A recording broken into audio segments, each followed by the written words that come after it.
Are you living the divine life? Many of us are not, and there just might be a few things keeping us from this.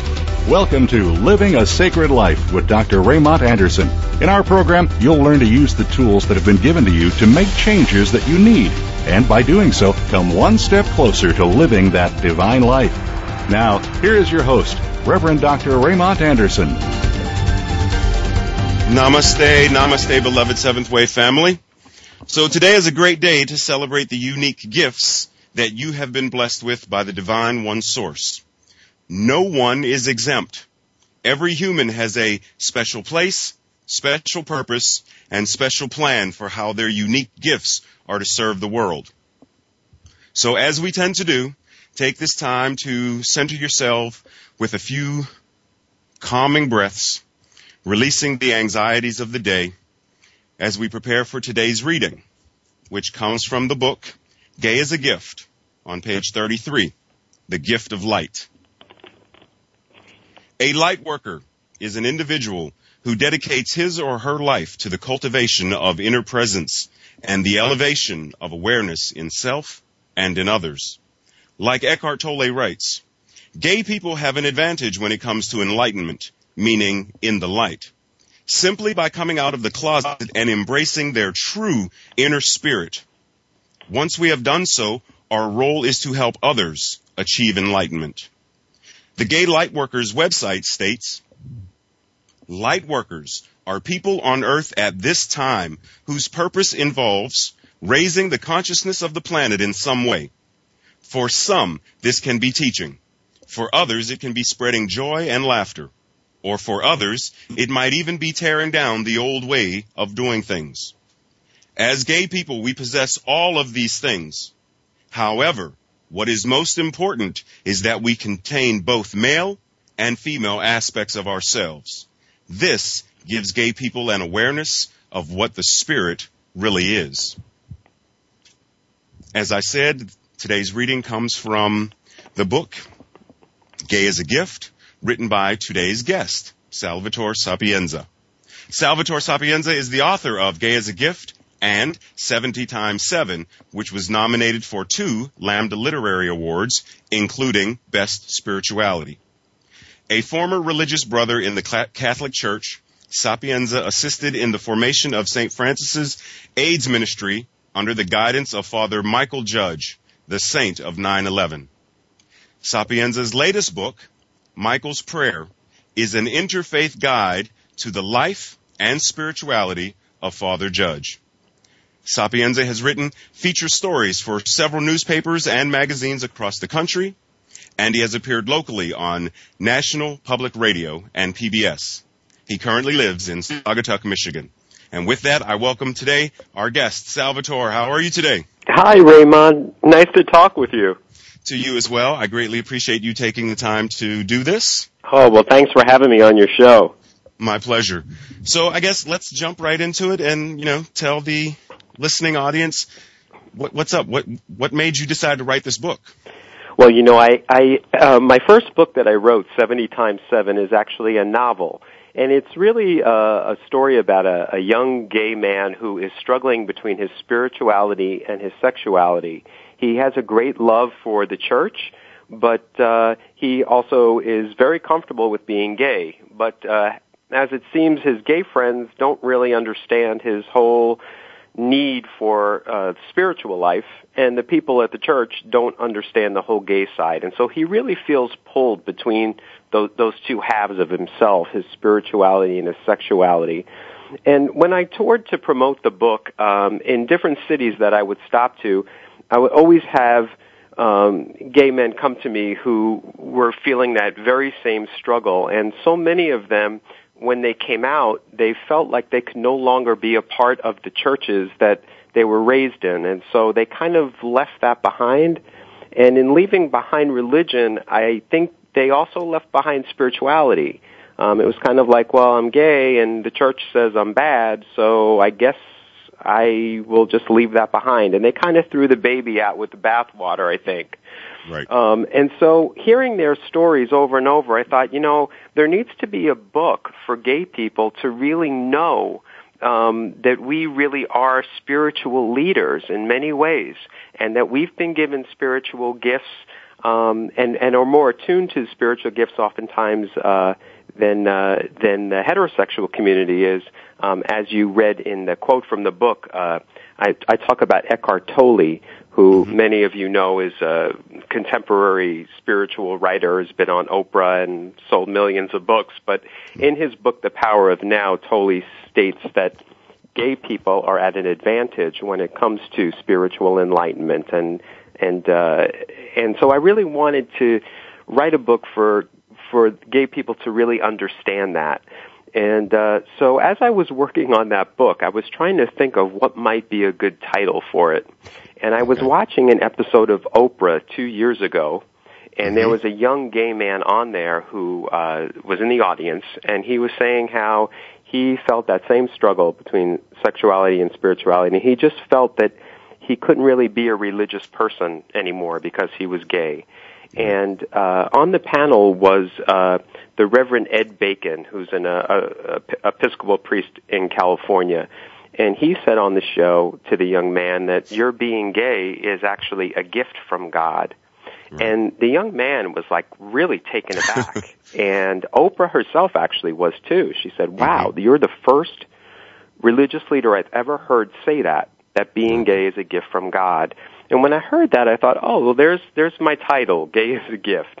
And so I reached out to Reverend Bacon via email and said that I would like to use it, and he said it wasn't copyrighted or anything. But actually what the blessing of it was I started to think that GIFT, G-I-F-T, would be a great acronym for how we could really get in touch with that gift. And so in the book I talk about what the G, the I, the F, and the T stand for, and we can get into that in our conversation. But that's basically how the book came about. So I have a question for you. It's more about you personally. I read in an article, Chicago Pride article, that you had said that you came out when you were 17, and that as you prepared to enter into the church, you had already known that your gayness was a gift from God. God had made you gay. My question is, when did you know, and what were the signs, I guess, for lack of a better word, that told you this? That's a great question. You know, oftentimes when I tell people that I'm gay, and then I tell them that in my past I was a religious brother in the Catholic Church, they often think that, like some generations before me, men who were struggling with their sexual identity would enter the church and become a priest or a brother so that they wouldn't have to deal with it. And my generation of men was very different. And you know, I came out to my family and my friends when I was 17, and it really wasn't an issue. I think I was very lucky that I grew up in New York City, and so that really wasn't a struggle for me. And when I entered the Catholic Church, I let the vocation director and the provincial of the order know exactly, you know, what my story was, and they were all fine with that. So I entered a life of poverty, chastity, and obedience, already having been out and comfortable with my sexuality and all of that. I think a large part of that had to do, first of all, with just the time that I grew up, and the city I grew up in. As I mentioned before, this was before AIDS, and this was a time really where the Catholic Church was really about love. Vatican II had happened, and all these changes had happened, and it really wasn't so much about dogma. It was really just about love, and the priests and the nuns who taught me as a young man, they were really cool. They had come of age in the 60s, and they were kind of really all about peace and love and joy, and so they established that in me. And as a young man, I was a very prayerful boy. You know, from a very young age, I would sit in my room and do what I now know is meditation. I didn't really know it at the time, but I was just sitting in the stillness and kind of communing with God. And I just knew that I was just perfect and whole exactly as I was.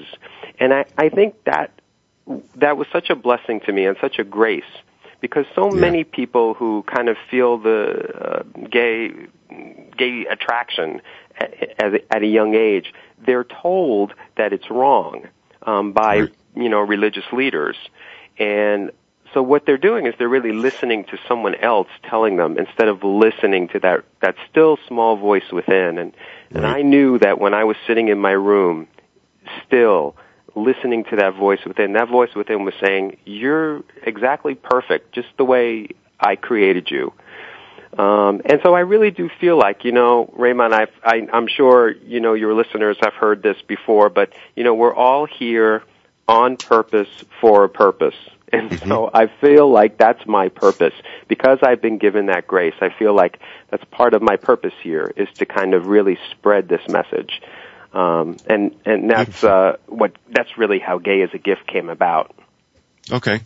Well, we're getting ready to take our first break, so I'd like to throw out my next question, I suppose, is in your book you mention, and we can talk about this when we come back from break, but you mentioned that gays are gatekeepers, and what I'd like for you to do is explain what that means, but to also go into how, especially the Native Americans, but how certain other indigenous cultures see gay people in a very different way than many, I don't know what word to use, but many other cultures see as an abomination or as something evil versus what the Native Americans saw as you said, gay as a gift. Exactly. So when we come back, we'll talk about... listeners will be very surprised when we come back to hear about how other cultures really revere gay people as the spiritual leaders, not as people who are damned. Right, and that's the word that I was looking for, how they revere them. Beautiful, beautiful. So, you are listening to Living a Sacred Life on Voice America, the Seventh Wave Network. Stay tuned, and we'll be right back.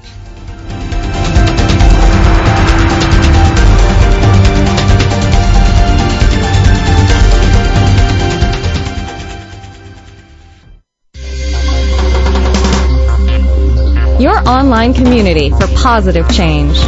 Seventh Wave Network. Are you seeking spiritual guidance or spiritual instruction and insight? Do you want Reiki or a holistic life coach to assist you in manifesting the life you are meant to live? If the answer to either of those questions is yes, then take this as opportunity knocking at your door. Pick up the phone or email Reverend Dr. Ray Anderson today and make those necessary changes in your life. Say goodbye to the mediocre and hello to the extraordinary life. What are you waiting for? Chat with Reverend Dr. Ray today. Call 202-607-1573 or visit www.clspfi.org on the web. Our society is spiraling out of control. Are you stressed out and concerned about the events occurring around you? Is there hope? Yes, there is. Tune in to Living in the End Times, featuring your host, Monita Dukia, who will help you understand and navigate these perilous times. Living in the End Times airs live Tuesdays at 9 a.m. Pacific, noon Eastern Time, on Seventh Wave. There's a course offered on Seventh Wave Network that you never saw offered in college. One that provides information on how to transform ancient wisdom teachings into everyday life. You'll learn how to create from your spirit and explore the world with all of your senses. Participation is encouraged. Enroll in Spirituality 101, the course you can't afford to miss, with your host, Reverend Norma. Class is in session every Friday at 3 p.m. Eastern Time, 12 noon Pacific Time, in your favorite classroom, Seventh Wave Network. Awakened media for a transforming world. Seventh Wave Network.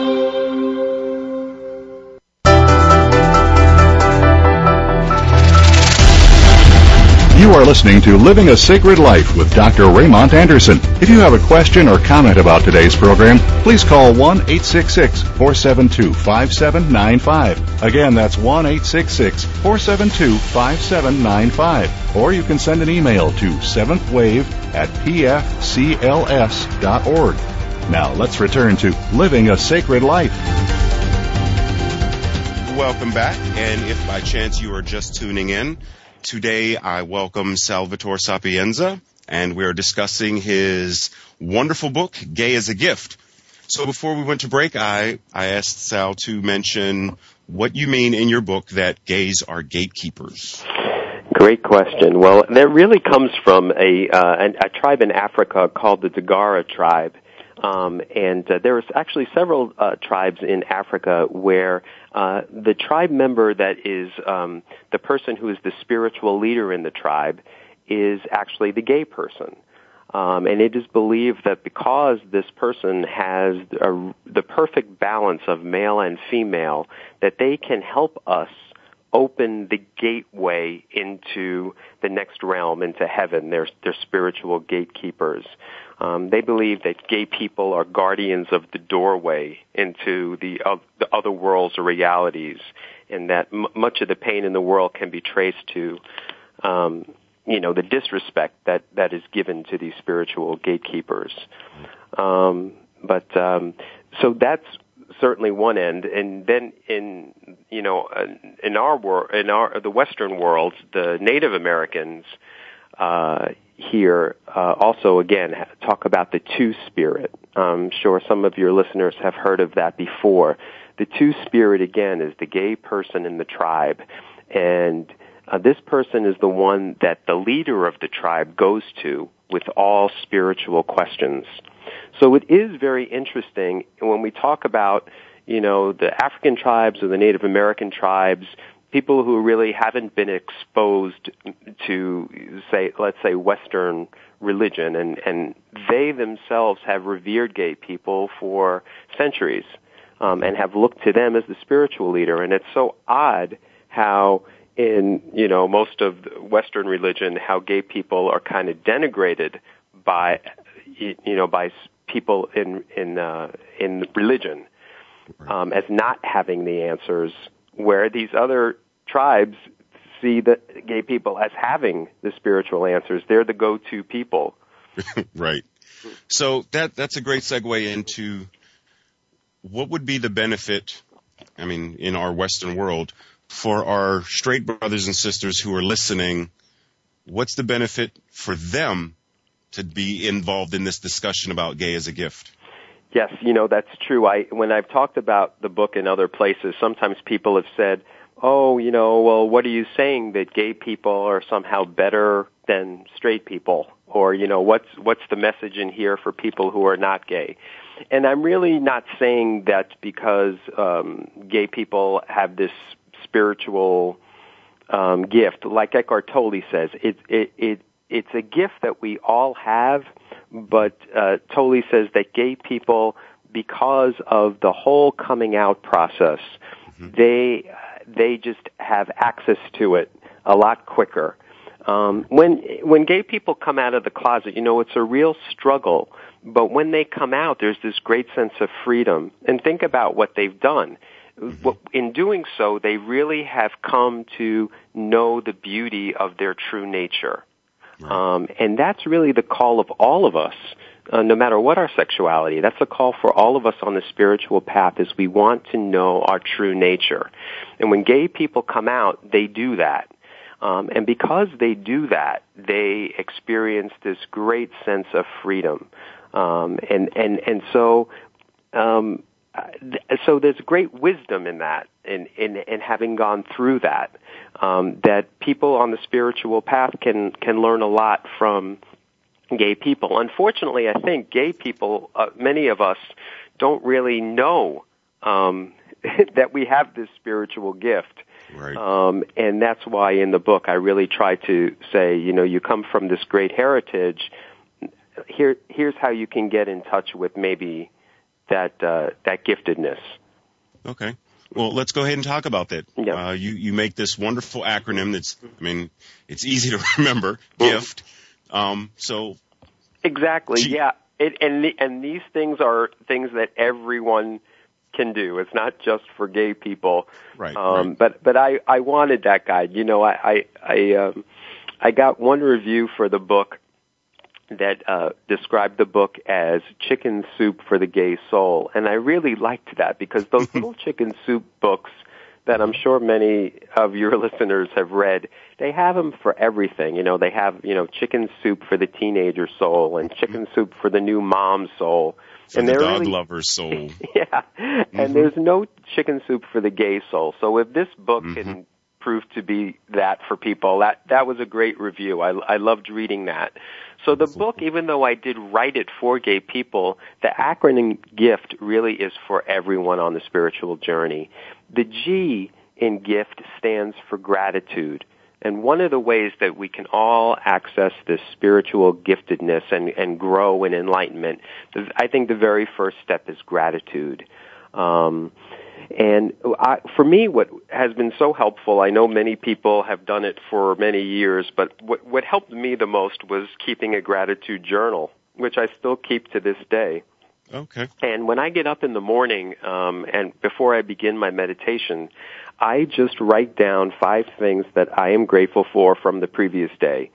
Some people do it at the end of their day before they go to sleep. They think back on their day and write down things. But, when we say thank you to God, to the universe, when we look at our blessings rather than the things that we don't have, we really do open up that connection.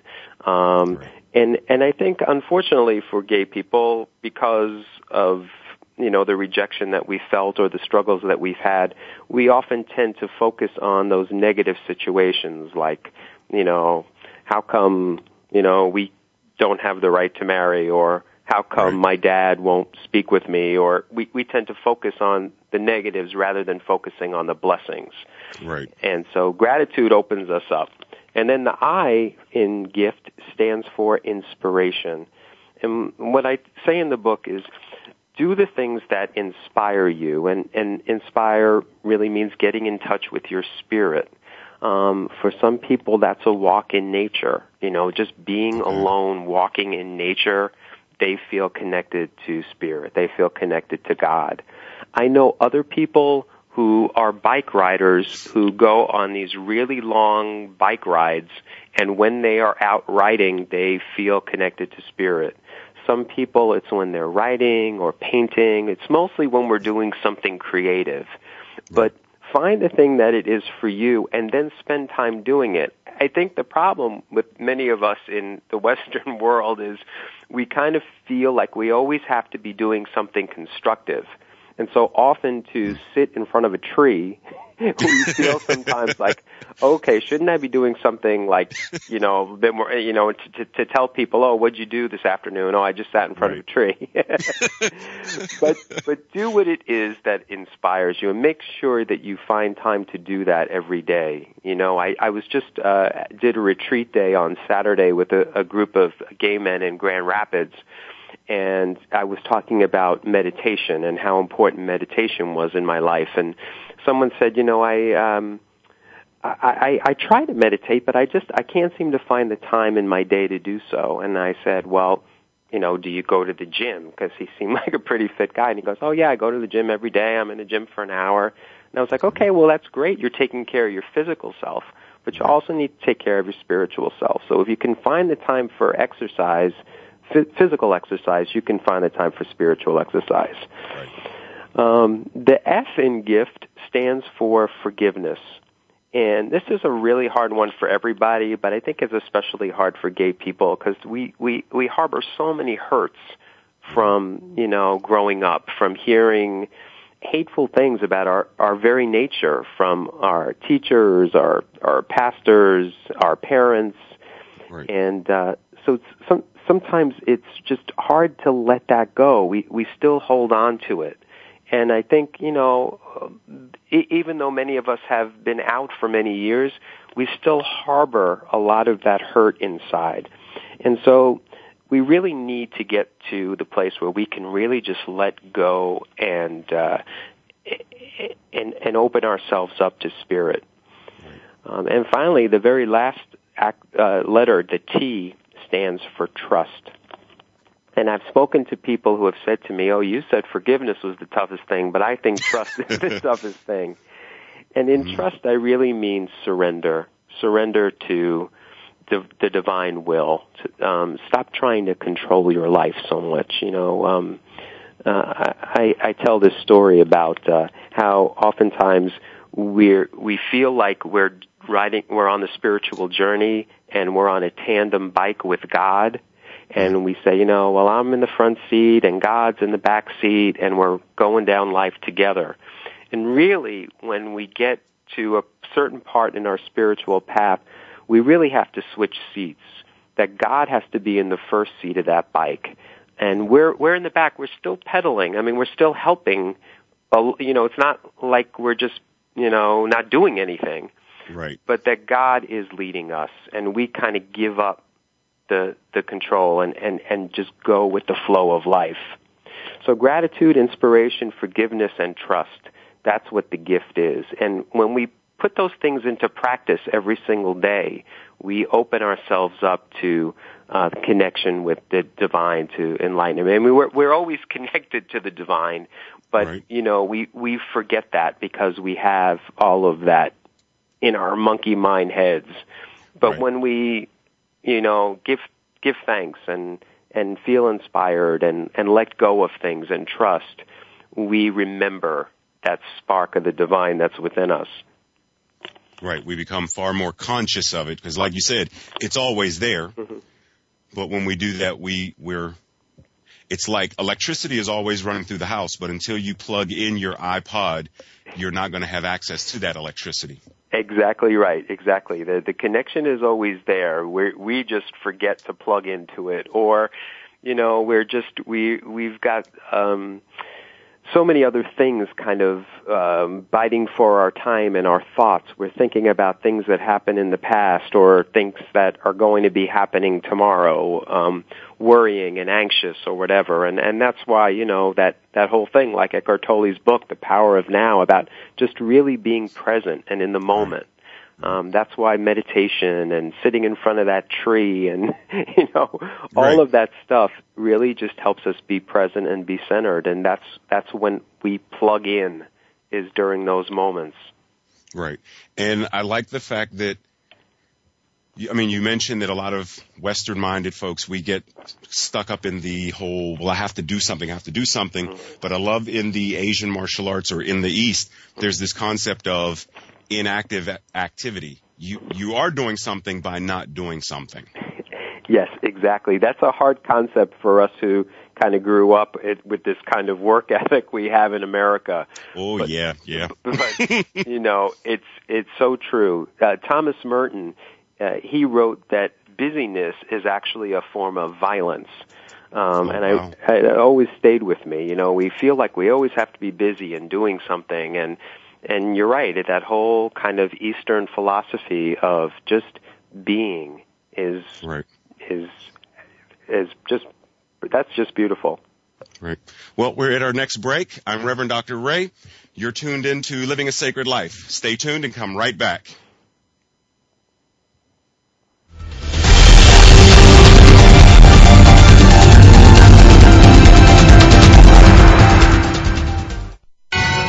Listening on a higher dimension.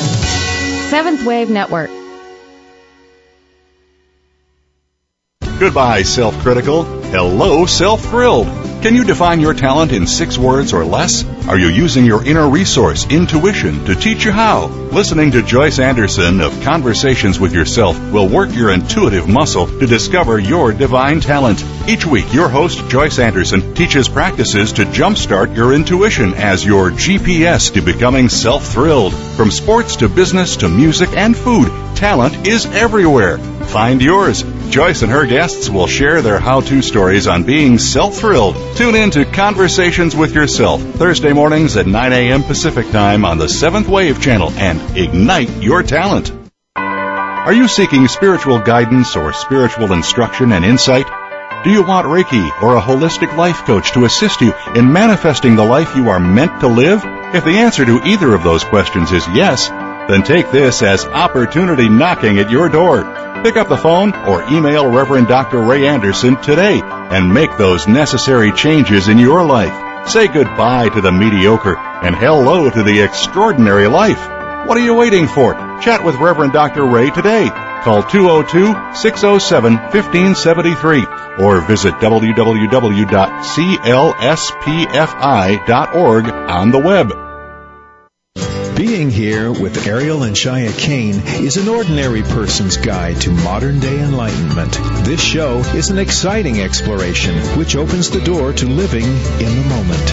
Don't miss Being Here. Tune in every Wednesday at 9 a.m. Pacific, 12 noon Eastern with Ariel and Shia Kane right here on the Seventh Wave Network. Be extraordinary. Seventh Wave Network.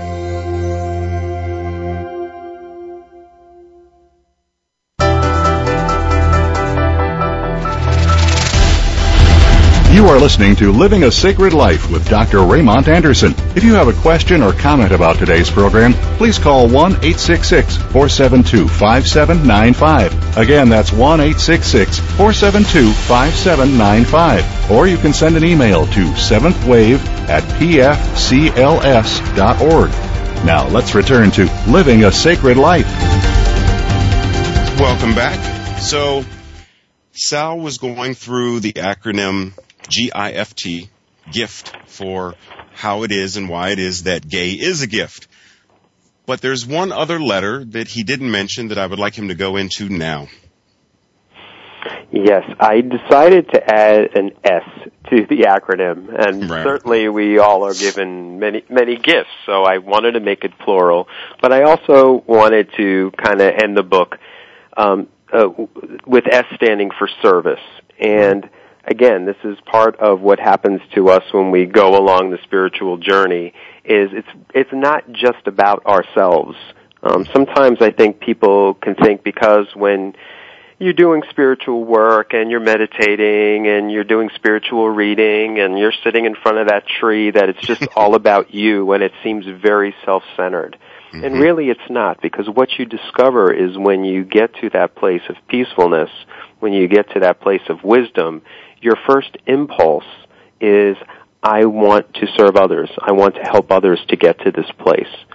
And so service to me is key. And, you know, it's that whole idea of in giving we receive, and it's just kind of this circular thing. And I speak in that chapter about Ram Dass, who is a gay man who is a contemporary spiritual leader who now lives in Hawaii. I first learned about him through Dr. Wayne Dyer, who spoke about how Ram Dass was his guru. Mm-hmm. But Ram Dass says in the chapter I wrote on service, he said, the very acts that we perform to relieve the suffering of another human being, be they offering a glass of water or just holding a hand, they serve as grist for the mill of our own spiritual growth, which in turn improves the effectiveness of our caring acts. So again, it's that whole circular thing, and it's just, and sometimes my service is just prayer. I mean, I shouldn't say just prayer because it's such a powerful thing, but sometimes, again, we feel like we have to be doing something. Right. And service sometimes is just, I'm at peace, so the world is at peace because I'm at peace, or I'm holding someone in the light, and that's a great service. Right. I mean, I think oftentimes we get so obsessed with, like you said, doing stuff, and that it has to be something major, that we discredit the small, quote unquote, small things, like opening the door for someone, smiling at someone. You have no idea what ripples that may put into effect that you actually gave of your soul by smiling to someone. That's service. Absolutely, yeah. You know, and I've learned about that from some teachers of the East. Paramahansa Yogananda would tell his followers, he would say, be a smile millionaire. Just always, I love that image, and of course the contemporary Buddhist monk Thich Nhat Hanh says as well about, you know, sometimes just putting a smile on your face, I mean, not only does it help your own disposition, but it also can, you know, have a profound effect on, you know, the people that you encounter each day. So yeah, you're right. It doesn't have to be this huge major thing. It's just something small, but you're serving the world, and you're helping to raise the consciousness. Well, I love that. I'm gonna have to put that on a Post-it and put it on my mirror. If I may, I'd like to backtrack just a little bit. Sure.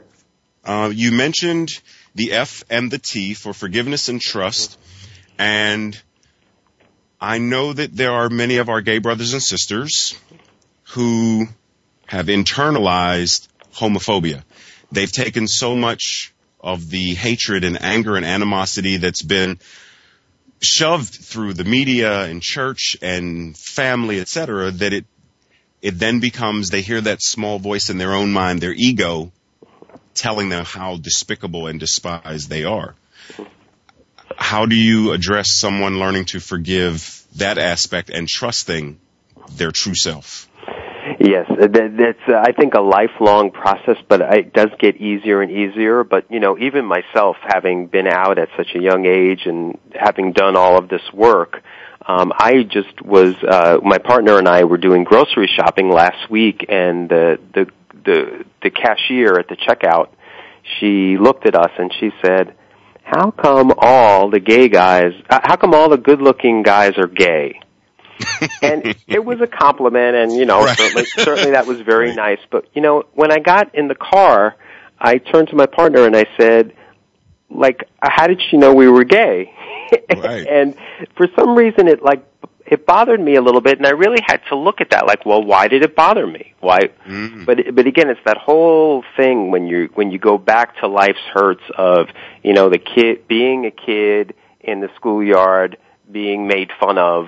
Right. They perceived this in me, and so they made fun of me for that, and that it's that hurt coming back up. Right. But at least I'm getting to a point where I become aware of it, and then I can quickly let it go. And okay. So I think, I guess that's the best advice, is really, those things are going to come up. They're life's hurts that are just so ingrained in us. Right. But it's just that whole idea of, okay, that was in the past, and it informed me, and it was a great teacher. Sometimes we have to, because of those adversities, we can then be a victory for other people. So I also see the hurt as a giftedness, mm-hmm. because I think it makes me more sensitive to people. I mean, right. I think because I've been hurt for being different, because I felt like I didn't fit in, that I'm much more sensitive to that. I'm much more understanding, I think. So I see that as a gift. But yeah, I don't want anybody to beat themselves up about, I'm really trying, but I still can't let this go, because it is difficult to let those hurts go, but it's got to be done. I mean, it just has to. And it's possible. That's the important thing, too. Yeah, it is possible. Yep, exactly. It's possible. I mean, looking at the pyramids, you and I together trying to put one of them things up, we'd probably say, hey, that's a no deal. It's not going to happen. But you get enough people together and you get the tools together, and something as massive as that becomes possible. Yes, absolutely. I know sometimes things are said so much that they become cliches, but the whole idea of with God all things are possible right. is just such a powerful statement for me, because it's true. When you align yourself with that divine spark that's within you, then anything's possible. And if you just think, I'll never be able to forgive that person, or I can't forgive my dad for not accepting me, I just can't do it. Well, you can. Anything's possible, and just hold on to that hope. But yeah, that's a great thing to remember. Exactly. So as we're approaching, we have approximately 3 minutes to our next break, and what I'd like to say first of all is thank you for writing this book and for crafting the words in the manner in which you crafted them, because not only has it helped me to grow just spiritually on my own, but to grow as a person, to grow as a more loving person, a more compassionate person, and as a more listening person. But as soon as I read your book, I went out and hunted and hunted and hunted till I could find a DVD that I could buy of The Saint 9/11. And I think it took me 3 days to actually get through that movie because I couldn't stop crying. Yeah, it is such a powerful movie, and yeah, I'm glad that you sought it out. And if there's someone listening that's kind of feeling like, oh, I want to know more about this, let's talk about it when we come back from the break about the film and about Father Mychal. And about your book, which is about Father Mychal as well. Yes. Well, actually, we have a couple of minutes, so if you want to start talking about the movie, we can do that now. Let me touch on that. Thank you. Yeah, the documentary is called The Saint of 9/11, and it is about Father Mychal Judge, who was the priest who was killed at the World Trade Center on September 11th. He's actually the first recorded victim of 9/11. And I worked with Father Mychal Judge when I was a brother in the Catholic Church. We actually formed an AIDS ministry in New York City during that time. It was actually the first Catholic AIDS organization in New York City. And so I became very close with him during those years, and so I wrote a book that's just come out. It's called Mychal's Prayer, and it's about Father Mychal's spirituality. And it kind of ties into what we were just talking about, because his spirituality really was about surrender and trust. So yeah, let's talk more about him when we come back. Okay, excellent.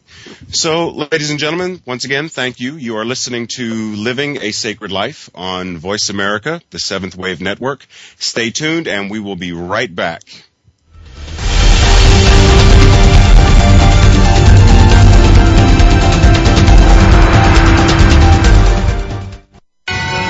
Listening on a higher dimension. Seventh Wave Network. There is a lot more going on in religion and government than what high-ranking officials are telling you. The Bible uncovers the truth, prophecies, and a world of opportunities. Get the answers you need when you tune into the program To the Stars and Beyond with your hosts Michael List and Adam Hong. We'll explore the religious and spiritual beliefs from ancient history to the prophecies that are shaping the world and current events of today. To the Stars and Beyond airs live every Monday at 3 p.m. Pacific Time, 6 p.m. Eastern on Seventh Wave Network. Yes, you can live a more positive and spiritual life. One step you can take each week is to tune in to What We're Thinking About with host Ken Ludwig. This program is designed to provide thought-provoking discussion after each week's show. Ken and his guests will challenge you to look at things in an entirely different way, to step outside the comfort zone and see the universe as it truly is. What We're Thinking About can be heard live every Thursday at 10 a.m. Pacific Time, 1 p.m. Eastern Time on the Voice America 7th Wave channel. Are you seeking spiritual guidance or spiritual instruction and insight? Do you want Reiki or a holistic life coach to assist you in manifesting the life you are meant to live? If the answer to either of those questions is yes, then take this as opportunity knocking at your door. Pick up the phone or email Reverend Dr. Ray Anderson today and make those necessary changes in your life. Say goodbye to the mediocre and hello to the extraordinary life. What are you waiting for? Chat with Reverend Dr. Ray today. Call 202-607-1573 or visit www.clspfi.org on the web. The new home for visionary positive change. Seventh Wave Network.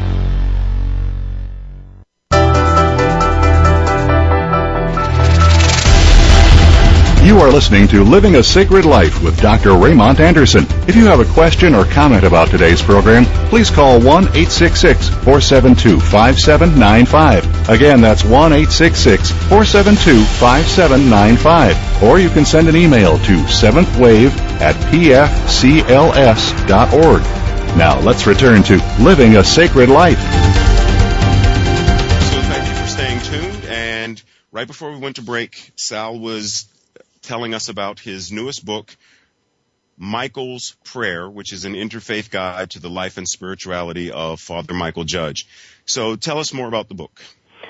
Well, Father Mychal, first of all, it was an incredible person, and as you know from watching that documentary, and again, I would encourage people to, if you have a Netflix account or something, to get the documentary and learn more about him. But he was a Franciscan priest in New York, and he was a gay man as well, and he was able to make peace with that. During that time in New York, in the Catholic Church, there was a movement called Dignity, which was for gay Catholics, and gay Catholics could, on Sunday, have their own Mass, and Father Mychal was very involved in Dignity. But at that time, the Church really started to become much, much more conservative, and things started to change. That peace, love, and joy I talked about, being a young Catholic school student. Right. I don't know if it was AIDS or it was, the scandal with the priests, but the Church really started to really kind of go backwards in many ways. And so Father Mychal was asked not to say dignity masses anymore by the Cardinal of New York at the time. But Father Mychal still did it. He would have people come over to where he lived rather than going to a church in the city. They would come over to the Franciscan community, and they would just have Mass in the living room, and that was kind of how he got around it. So he had a great devotion to the gay community, but he also was just an amazing person who could, at one moment, be feeding the homeless in the soup kitchen, which was right outside his door. But then he became, and this is what brought him to the World Trade Center on 9/11, he became the fire chaplain in New York. And so he was with all these macho firefighters all the time, and these blue-collar, guys, they loved him. They thought he was just the most amazing person. So he touched so many different types of lives. Right. But really his big thing was about surrender. And so before we would go out in our AIDS ministry to minister to people with AIDS, we would say this prayer, and that's where the title of my book comes from, Mychal's Prayer, because this is Mychal's prayer. It's very simple. It's only 4 lines. It's, Lord, take me where you want me to go. Let me meet who you want me to meet. Tell me what you want me to say, and keep me out of your way. That's the prayer. Wow. And I have to tell you, I had forgotten about that prayer until Mychal, and I have to say, Mychal had kind of gone out of my consciousness. I left religious life. I only stayed in I was only a Catholic monk for 6 years. Okay. And I left and kind of led the gay life in New York and, all of that. And I had kind of forgotten about Mychal. And then when September 11th happened and his, it was in the newspaper and there was his picture, and I remembered that prayer. And since 2011, since that date, I have started to say that prayer, and it's helped me so much as I've been trying to learn trust and surrender. Right. And it's helped me so much that I thought there should be a book about this prayer, and so people could learn a little bit about Mychal, but also really kind of learn how to really trust in what the divine's will is for your life, and how beautiful I think it is to kind of start your day and just say, take me where you want me to go today, and let me meet who you want me to meet. You start looking at your day differently. That the people you meet, you start to look at as, oh, okay, well, this person is. I've been divinely guided to this person. They have some message to let me know about, or I have something to do for them. And the last line is so great for all of us with dealing with ego and all that stuff that goes on in our heads. It's keep me out of your way. Mm-hmm. I kept the book small.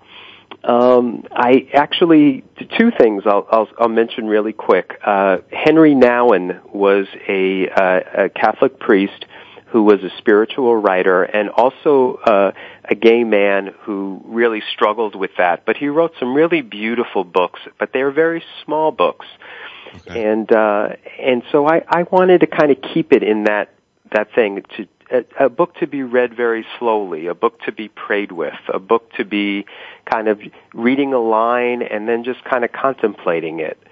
So I kept it small, and Ray, I know you know this because I had asked you about your interfaith training. I just enrolled this September in an interfaith school in New York called the All Faith Seminary, and I'm studying to become ordained as an interfaith minister.